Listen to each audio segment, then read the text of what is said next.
Welcome to Means of Grace, a podcast produced by the Western North Carolina Conference of the United Methodist Church.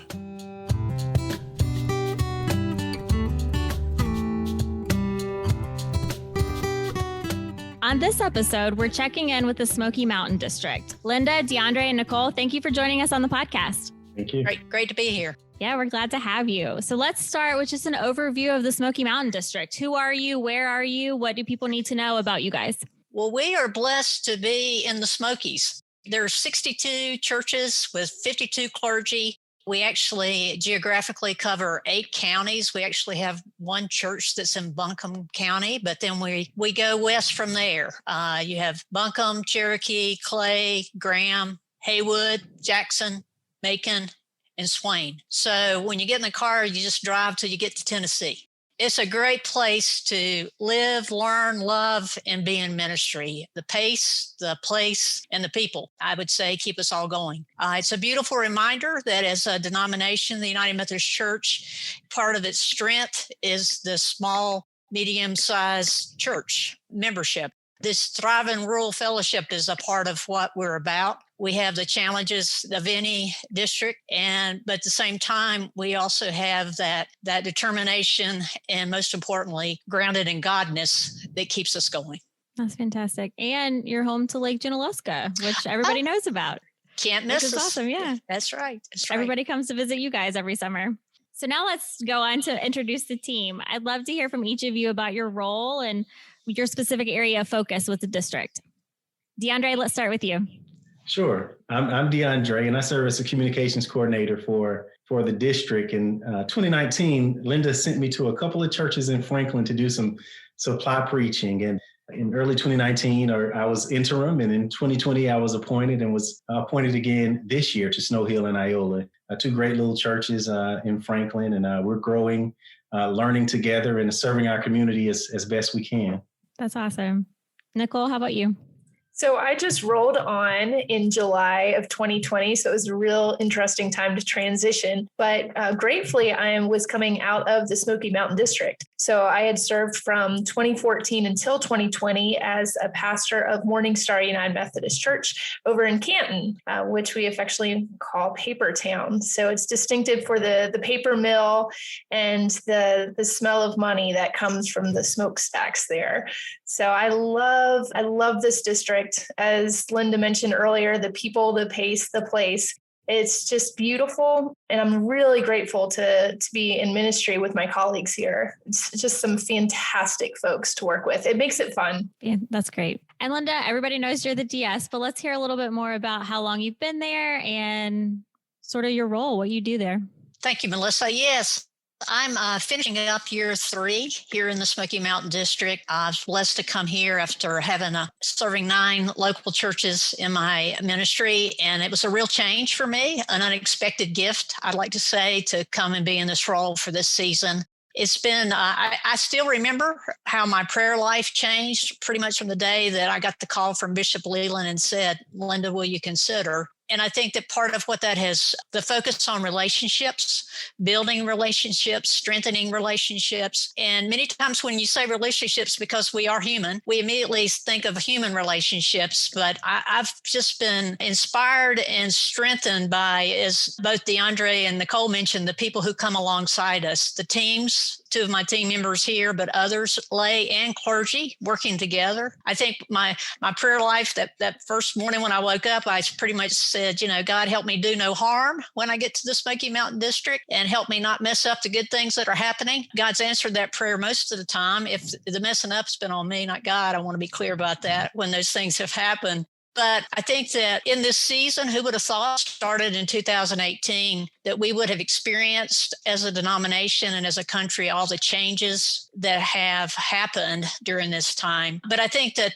staying grounded in what keeps us being people of faith, of following Jesus, I sometimes, even in this leadership role, fast forward past following Jesus, making disciples, transforming the world. I just want to get to the transforming the world part. But if we try to fast forward past following Jesus, then we don't find the pace of the soul or the pace of the people around us. So I think, did I answer the question, Melissa?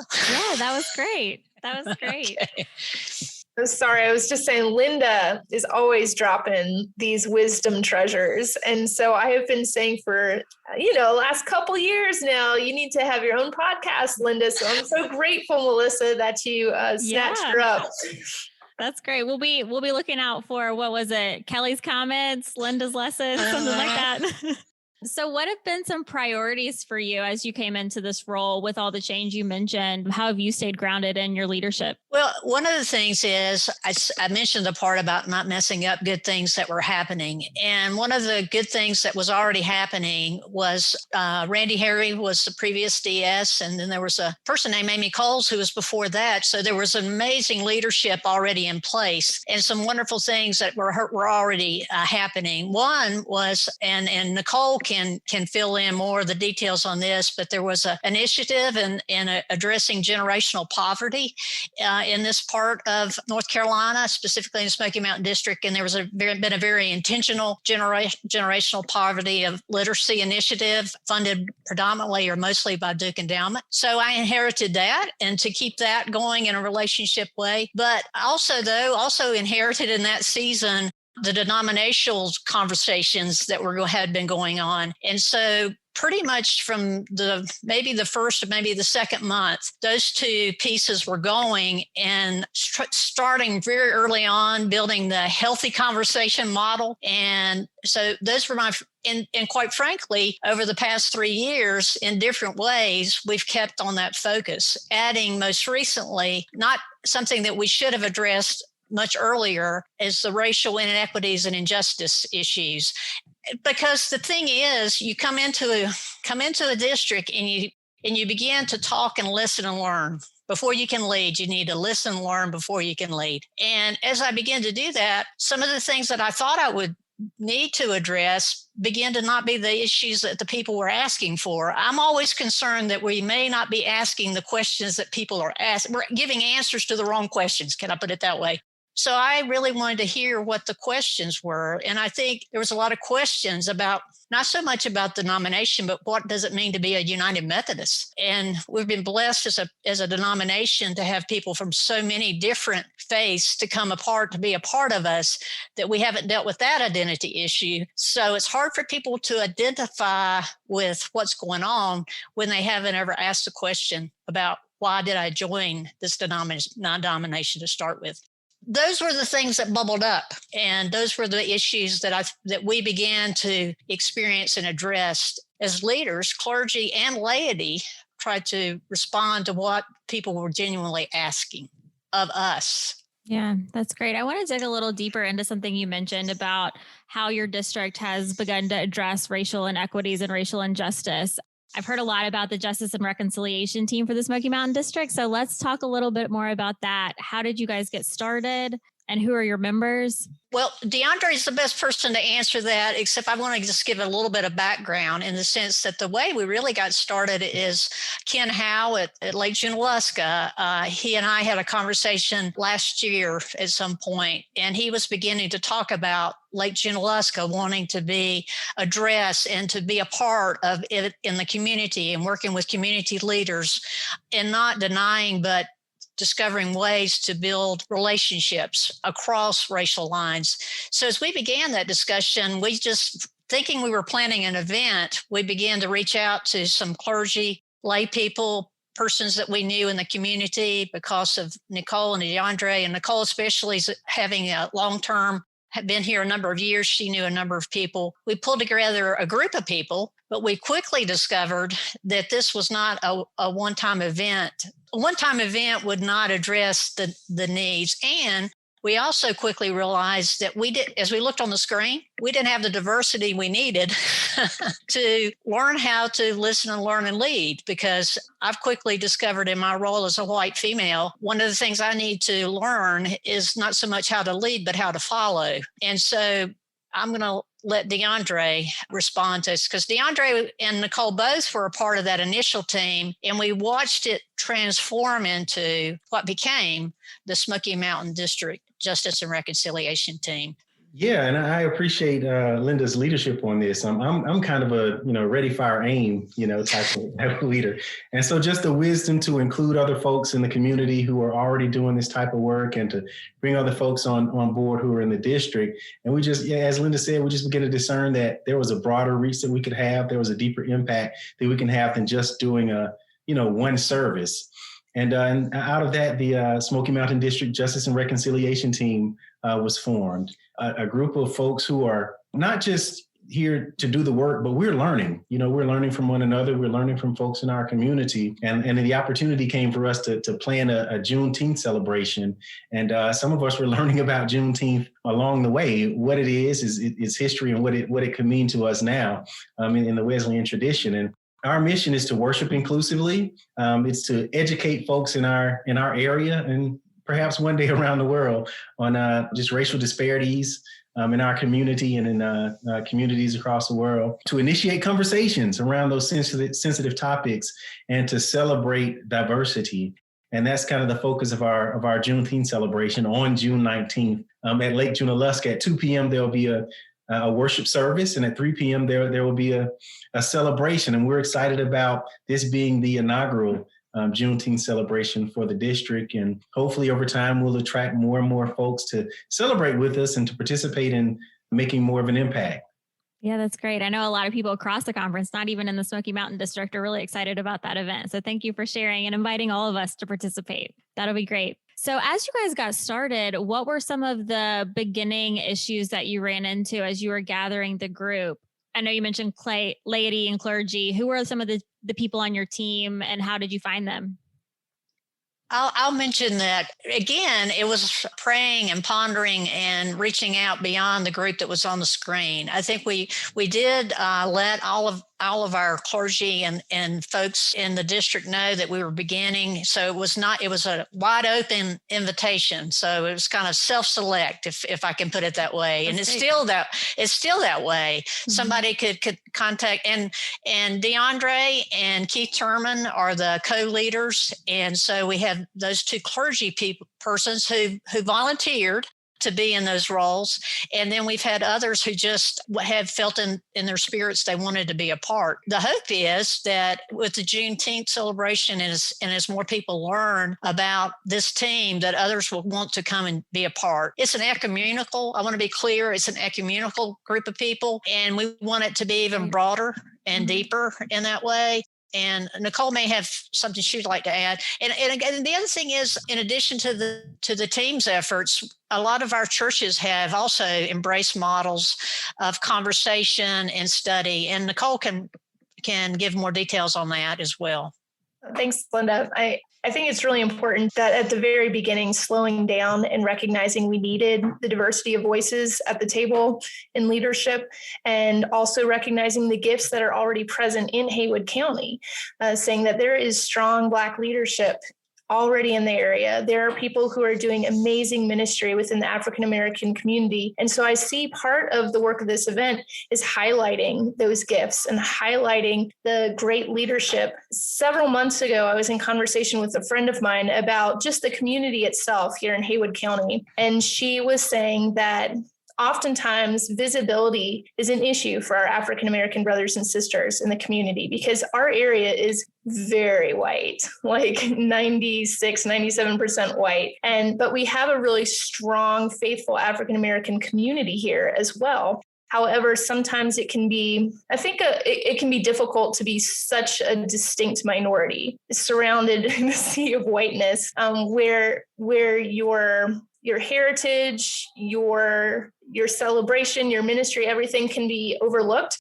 And so this was an opportunity to say that it doesn't matter what the numbers are, the value of each person in each community and the history of a group of people is just as important as any other group, regardless of what the demographics in a county or a community are. And so really appreciated some of the leadership stepping up and being visible, because it can be a really scary time to be so visible when we live in a country that's divided We've got so many issues going on around race, issues of race, and having tough conversations.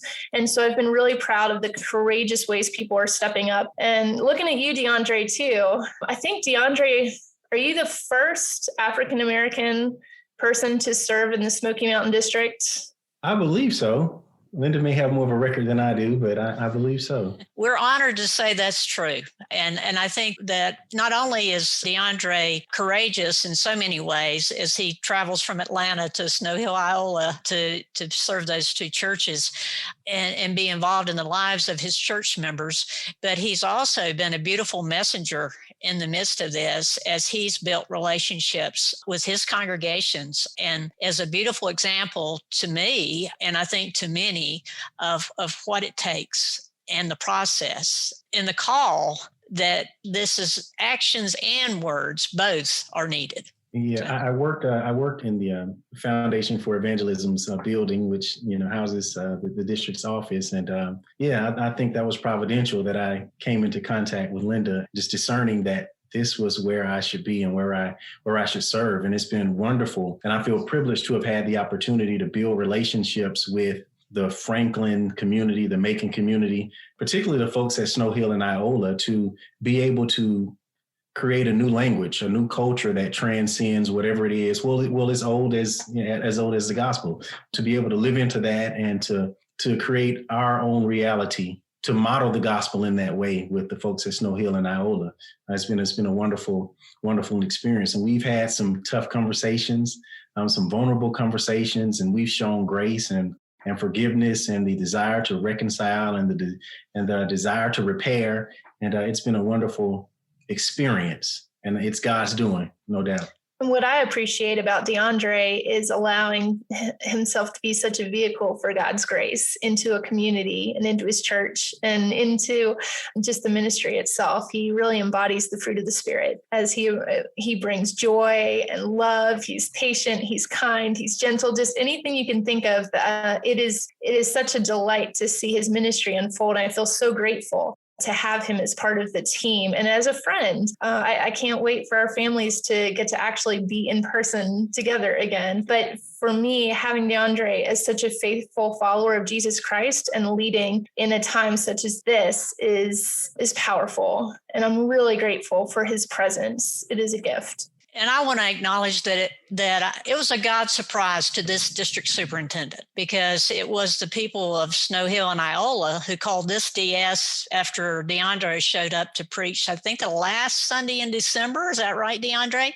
I know. First of all, DeAndre said yes to come and preach that Sunday. And then within days, I get this phone call saying, is there any possibility that DeAndre could be our pastor? And so just the power of that, all about God. It was quite a surprise. I didn't know I'd be invited back. I was surprised by how broad just the love and welcoming of those churches were. And here we are. And here we are. And DeAndre is also a powerfully prophetic voice. So he brings that love and joy and gentleness, but it doesn't keep him from asking the tough questions, from drawing out the hard conversations, but from a place of love where people feel safe to enter that space and have those conversations. And that's the only way to transform communities, is by being able to go to those tough places, knowing that there's someone that's with you, that you're not alone, and it's not fractured beyond repair, that God is calling us into something new and beautiful and healing, where everyone can be whole and experience the power of community, that people are no longer being shut out. And I feel like DeAndre and others create that space. And I appreciate the intentionality of the work and not shying away from it, recognizing that there's too much at stake. It's too risky not to be engaged in this work right now. There's too much to lose by not participating in what God's calling us to do. Absolutely. It sounds like there's been a lot of momentum and providential happenings throughout the course of you guys starting this group and DeAndre's placement in this appointment in this church. What do you see on the horizon as next for the group, after Juneteenth, obviously? Hopefully we'll work towards a shared vision, right? I believe we're off to a great start. We've identified what we want to do on June 19th, but we want to provide opportunities for education and empowerment. We hope this to grow beyond, as Linda said, just to continue to grow beyond just our group. It's an ecumenical mission. And so we're thinking beyond just our group, and hopefully we can provide resources for folks to be able to have those conversations that need to be had, or at the very least to encounter and challenge some of those thoughts and ideas that are reflected back to us in the echo chambers that we may find ourselves, or silos that we may find ourselves living in, and just to provide an opportunity for courageous conversations. That's great. What advice do you have for anyone around the conference, or even not in the Methodist Church, who wants to start a group like this? Just start. I mean, I look back to our first few meetings, and I know especially after the first one, I won't say I was discouraged. It was a reality check and then we said, we got a lot of work to do here, and it's going to take time. So you have to say you're going to start and be committed to see it through and to allow God to guide. I think one of the things that at one point, because we were so focused on an event, we were all getting really nervous about deadlines and all that, until someone said, well, maybe this event's not what we're supposed to be about. To be open to pray and listen to one another. Sometimes the right answer is not now, but keep at it. I mean, and what I mean by that is you may not see the immediate results.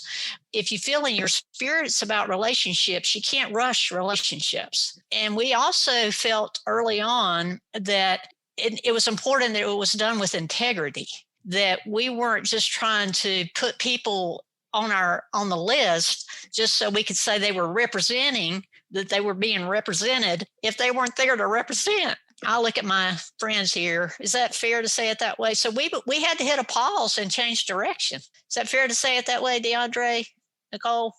Yeah, because initially we were looking at doing an event of a surrounding Black Lives Matter event to affirm the life and value, dignity of our Black brothers and sisters. But we were doing so in a way that seemed to bypass including that very community. And it's really critical for us to stop again and ask who is here, who's not here, the why. Why are we doing what we're doing, and what are we expecting as an outcome? And I think as a result, we determined that the relationships really are core. And if we can't have relationships with people who aren't present, and that it's not worth checking something off the list or having an event if we're not doing it for the right reasons with the right people. And so I can't overstate the importance of prayer in this and the role of the Holy Spirit. So we're recording this right off of Pentecost. Pentecost Sunday is not the only Sunday or day of the week that the Holy Spirit works. And so it's really critical to allow the Spirit to move and to listen, even if it feels uncomfortable or awkward at times. And so I think several of us were having the same nudgings from the Holy Spirit. And so we had conversations and determined that we need to stop and pray before moving forward. Yeah, and to your point, Nicole, I remember getting off of one call, as Linda mentioned, thinking, are we going to move forward at all? Are we going to do anything?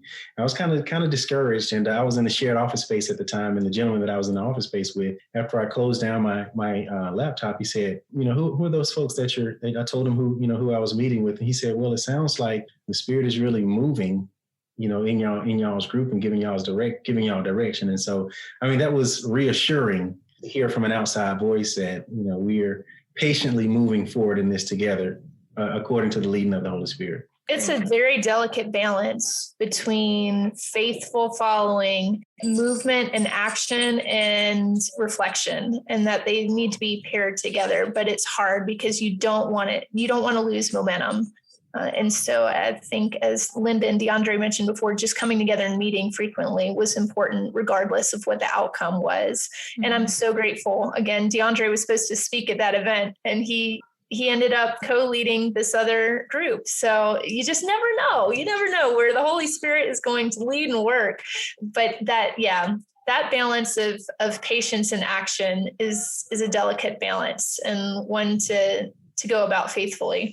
Mm-hmm. Yeah, and I'm grateful for Linda's leadership and Nicole's leadership, and really everybody who's on the team. I'm grateful for their courageousness. Maybe they make it look easy. Well, I thought it was a big deal to say Black Lives Matter, or to say that we're going to do a Juneteenth celebration, right? And we want to do more than just, act in word, but I thought it was a big deal to lift a banner, and it is a big deal to lift a banner, to say that Black Lives Matter, to say that we're celebrating a Juneteenth and acknowledging the history of Black people in America is wonderful. And I appreciate your courage to lift that banner. And I think it's neat how churches across the Smoky Mountain District, that there's work and ministry happening concurrently. So it's not only what we're referencing here with the Justice and Reconciliation team, but we have individual churches that are addressing the issues of racism in our community, and also the power and creativity and beautiful history of African Americans here in our district. So we have a lady, Ann Miller Woodford, who is a historian, author, artist, poet. She's amazing, who's out from, I think she grew up in Andrews, North Carolina. So Murphy had a wonderful webinar where Will Posey, am I getting this right, Linda? Make sure I've got all my details right. So Reverend Will Posey invited her to give an hour-long webinar for 4 weeks that people could attend to learn more about race and white supremacy and the history of African American community in this area. So that was happening independently, but concurrently for the preparations for Juneteenth. And I just received an email from that webinar group saying this Juneteenth event is happening. We hope that you'll be able to attend. And I believe Anne is coming. And so you see the convergence of all these little things that are happening at the same time, addressing the same issue. And my hope is that that network will grow and deepen as we continue to be about this work. That's great. And it emboldens others to do it too when they see your example as churches and then also as a district. And I love what you said about the balance between the prayer for pausing and changing and listening to the Spirit while also continuing forward and not giving up. And I think it's also good to point out what you mentioned about joining the work that's already happening in your communities, like reaching out to the Black leaders who are already doing the work and have been doing the work long before we joined last year or whenever that happened. So I think that's huge advice for other people who are looking to start similar things. And you guys are doing amazing, wonderful work, and we'll connect them to your website and different ways they can reach out and get involved with what y'all are doing. So I also want to transition a little bit to the ministry during the pandemic and how you guys have addressed that as well over the past year and a half. What are some of the projects that you've had to pivot or adjust? I think we're all about pivoting and adjusting, aren't we? I mean, we are, for sure. We're getting very good at that. No, yeah, right. And we certainly have learned a lot about ourselves in the midst of that pivoting and adjusting and what really matters, what the essentials are. I will let Nicole and DeAndre speak specifically to that because in my role, I've just, again, been awed and humbled by the clergy and church leaders in our churches, how they have adapted in so many ways during our season of COVID and the lessons learned. And I'm sure DeAndre and Nicole can give specific examples because so many bubble up in my head as I think about so many churches, but focusing on mission and ministry, responding to the needs in the community, the things that they refuse to let go of. And those are the pieces that have kept us all going, whether it be keeping our relationships with, even though schools have gone virtual, there's still children who need to be fed, families who need support. The feeding ministries have gone wider and deeper in some ways in the midst of COVID. And then the creative ways of doing pastoral care that the clergy have learned. I share this one example because I said I was going to let them talk, but I'm doing all the talking right now. I love the example of the young clergy person who called me and said, gosh, Linda, I just discovered the value of a phone call. He said, all of a sudden, when people, and this was early in COVID because everybody was going, now what do we do? How do we stay connected? And this young pastor said, I called and they were so thrilled to get a call from me. And I learned things during this season about my people that I never knew and may never have learned if I hadn't had the time, made the time and reached out in these ways. And I just hope that's a lesson we will not forget. And then I'll let my team members speak to some of their specifics. So. DeAndre, you do some really phenomenal work with tech and communications. Would you mind sharing some about that? Because I think that was a really steep learning curve for a lot of us And it was very revealing during this time how far behind we had fallen and what a huge mission field we had neglected as far as an online and digital presence. Yeah, I kind of look at it in two ways. It did feel like we were behind, and some of the churches were behind quite a bit. I remember doing tutorials on how do you log into Zoom? What is Zoom? How do we create a Facebook account? How do we do a Facebook Live? And so some of these things that we may take for granted. I think that being a millennial is not necessarily age, but a mindset. You can be a 70-year-old millennial. I mean, my mother's TV was smarter than mine. When she was alive. But there were a lot of churches and congregations who needed those basic. They needed to call me and to have a conversation about how do we do service now that we can't meet together. I thought it was important to do things like establish a Instagram and Twitter for the district to connect to folks in new ways, because there are still folks who will not go to a website, but they'll follow you on Instagram and get to know you on Instagram and get information through Instagram and Twitter. So it was fun doing those type of things. But I'm also, like that young pastor who called Linda, and making those phone calls I'd much rather text. Melissa, I'd much rather send a text message or something like that. Yeah, I would too, for sure. Or shoot an email. But to pick up a phone and to call and to try to offer pastoral care, but to in turn be cared for. And so I understood the depth of how connected the folks in Franklin and Snow Hill and Iola were connected to one another. And I understood how these churches could be around for 100 years, and encouraged to know that we'll survive this. We'll survive this pandemic. I was in a meeting with Snow Hill, and we were able to identify that key thing that has allowed that church to survive over time that mattered more than maybe being able to meet on Sunday mornings. And that was their love and concern for one another. And I asked the group, I said, where did this come from? How? Yeah. And they told me that it was passed down to them. And I immediately thought about, was 2 Timothy 1:5, or, the same faith that was in your grandmother's and your mother and is now in you. And it was just using technology, or maybe using old technology, right? Like a phone call, just using whatever method is possible to make sure that delicate faith and love that we have for one another can continue through this pandemic and, 30, 40, 50 years from now as well. And so I kind of had to, go old school and make those phone calls, but also make sure that we do those things that, go a little further technologically with social media. Yeah, absolutely. It's a balance that I feel like we've all learned over the pandemic about realizing what's important about our original connections, but also improving the ways we connect online or virtually. And that balance, finding that has been a struggle for everybody. I think it sounds like you guys are helping your churches navigate it very well. Yeah, Melissa, it's funny. I missed posting a sermon a couple of weeks ago. And, one of the seniors in the church said, hey, I went to the website and I didn't see the sermon last week. I'd rather watch online than call in. I'm like, wow.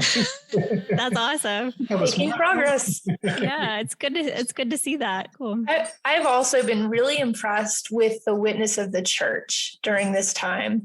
I'm part of a group called Healthy Haywood, and it is a collection of various agencies that are not associated with the church. And on multiple occasions, they have mentioned the presence of the church community in some way. So if we're talking about feeding ministry, I hear from different agencies, well, this church is doing an awesome job with a food distribution, and this church has got a outdoor pantry. And we know that this church showed up and helped feed this group of people. And so that's been very impressive to me to see that the community has noticed that the church is stepping up. We've had multiple churches who have been testing sites and have opened up to provide a place for people to partner with the health department and for people to come and do mobile testing. We've had vaccination sites. We've had churches that have helped with the vaccinations. And so that keeps being mentioned, not by the church, not by the district necessarily, but by the community. And so to me, it shows that the church is really shining during this time. And it shows that the community considers the church to be a stakeholder, that the church is a group of people that are going to show up. And when there's a crisis, these are people we can call upon and that they'll get the job done. That's great. It's interesting to see how, as we've closed the doors, the ministry has become more vibrant in the community. That's awesome to hear stories about that. I love that. And I think the other thing in keeping with that is from the worship standpoint, the fact that so many of our worship services have gone virtual. Smoky Mountain District is like any place in North Carolina. Over 60% of the people in our communities are not connected to any faith community. And I think about that on many Sundays when I hear back from clergy churches reporting back and saying, gosh, we've got more people worshiping with us than we ever have virtually, and it's twofold. One is the awareness of the church members. Wait a minute, these people are out there. And the other is, I feel like there has been kind of a pulling back of the veil for folks to begin to actually see what actually happens in these churches that they've driven by on Sundays, because to see that it's not a little bit different, it is majorly different than what their perception or what they may have been led to believe. And I'm not pointing to any group. I'm just saying we'd all build up until you experience it, you don't know. And then to combine that and hear the message in those worships saying, these folks come to worship, but hear what they are doing, gives this beautiful image of the body of Christ. And during COVID, when there's so many people dealing with what I call the grief cycle of loss, to see the church as it's genuinely a light of hope personified in Jesus, and in people seeking to build on their relationship and share that relationship in real ways in the world, but more specifically in their community, is a powerful message that we need to keep going as we move forward. So I think there are a lot of things we need to carry forward with us from this last year. Positive things not to forget and to bring with us as we're moving out of a season of separation, that we can find new and creative ways to connect. When I'm thinking of just missional engagement, that perhaps we don't need to be limited by geography anymore. Perhaps there are churches that are across the district, hours apart even, that have a shared vision that can connect, and that they can create spaces of creative thinking and prayerful discernment together because they have a shared mission, and it doesn't have to be limited by their geography anymore. Yeah, that's fantastic. So what are some highlights for each of you in your ministries over the past year, even before that really encourage you and keep you going? Linda, let's start with you. Gosh, highlights. There's just so many. I think that reflecting on 3 years, and again, I started off by saying relationships. And I think that the highlights for me is actually seeing those relationships deepen during this time. And the fact that our teams are usually clergy laity, I mean, maybe not 50-50, but we work at trying to keep it 50-50 in all of our committees and our teams. Wayner Dickert's not with us on this, and he's not a paid team member, but he's our district vitality team. And the highlight to me is that awareness that all of our teams have of how it's an inward and outward. No matter what we're doing, we've got to become inwardly more drawn to God and realize God is our source, and then realize that as we go inward, it pushes us outward to people, many sometimes in our own families and many times in our neighborhoods and not too far from us, who have yet to experience what it is to be connected to God in any way. And so the highlights for me are watching the people come alongside and serve and work together. And the gift as a district superintendent is to come alongside them and supporting them and realizing that it is complicated, as we've said in this podcast, praying for God's pace and God's wisdom as we go, and realizing that God's called us to love, and love is messy. I mean, it's a messy business that we're in, but if we stay focused on that, on allowing God to guide us, then the rewards we will not see, but that's okay. We're planting seeds, watering and letting it grow. Thanks, Linda. That inspires me too. A couple of highlights for me. I remember feeling anxiety leading up to some of the meetings that we had, determining when we'll open, if we'll open. Those are some of the most anxious moments I remember having as a pastoral leader, wondering if I'd have to, attempt to use some type of positional power, or if we would be able to discern together what would be best, or if there would just be contention. But each and every time, just prayerfully entering and listening, as Linda said, and God in his goodness would always lead us to the best decision and the best conclusion every time. And just so seeing God work through those, moments that could have been contentious and disastrous, just seeing God work through his people, God worked through God's people in those moments was wonderful. Another highlight was we made a porch visit. Cherie, my wife Cherie, and I have a 3-year-old Isabella. We made a porch visit to a member. He also happens to be the staff pastor parish relations chair, and he is a leader. He is an individual. He has strong opinions that can be, positive or negative, for a pastoral leader. Mm-hmm. But to see God just smooth out our relationship, taking pictures with his volunteer fireman's cap on with Isabella. He fed their 2-month-old calf. She fed their 2-month-old calf. And just having those type of experiences in a pandemic, with relationships being repaired, it was just wonderful. And one more is, as a member, he walked up to me after service one day and told me about his past, his history, the way he was raised. Not inclusive, I'll put it that way. He told me that how life's experiences had changed him, and I was grateful even for the moments that we have together to talk and to share experiences and to become brothers. I'll never forget that. I remember calling that same person when he was in the hospital, calling to pray with him and to encourage him.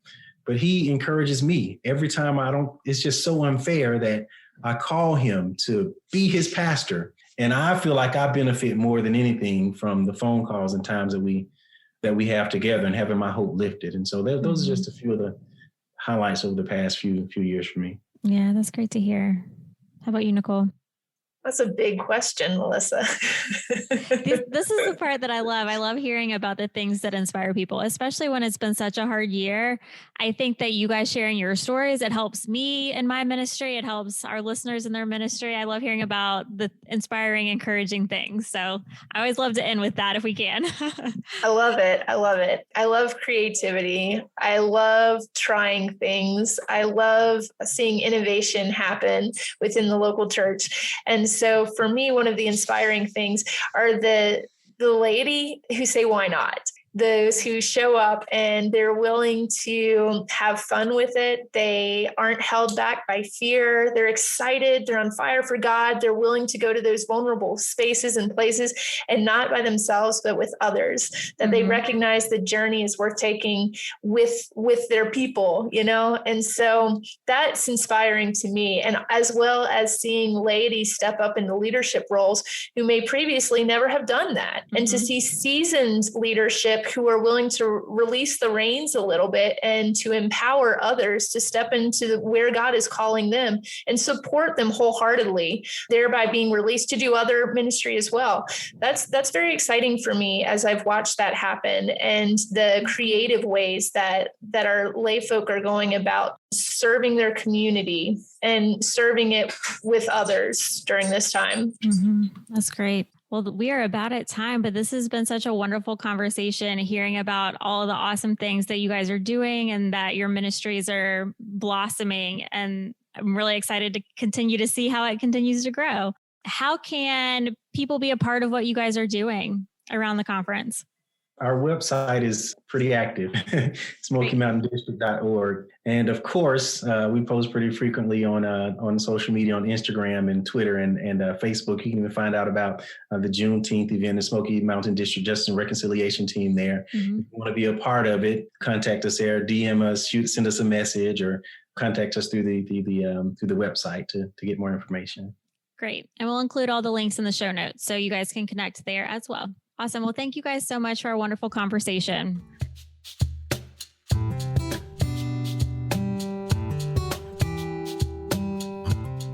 So we also have done a lot of work with early childhood literacy and ways of creating church-school partnerships. So if there are other churches across the conference that would like to be involved in this work, you can go to wnccumc.org/C4C about, and it'll give more information about how you and your church can get engaged in this ministry.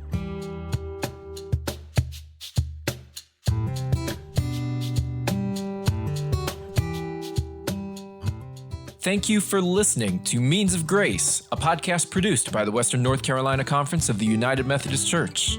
We hope you enjoy listening to these podcasts and use them as a way to stay connected to our community. Remember to subscribe to Means of Grace for free on Apple Podcasts, Spotify, or wherever you get your podcasts. Please leave us an honest rating and a review. It helps others find this podcast. Follow the WNCC on Facebook, Instagram, and Twitter at WNCCUMC. Once again, that's at WNCCUMC. Means of Grace is produced by the Western North Carolina Conference of the United Methodist Church and Andy Go of Gojo Studios.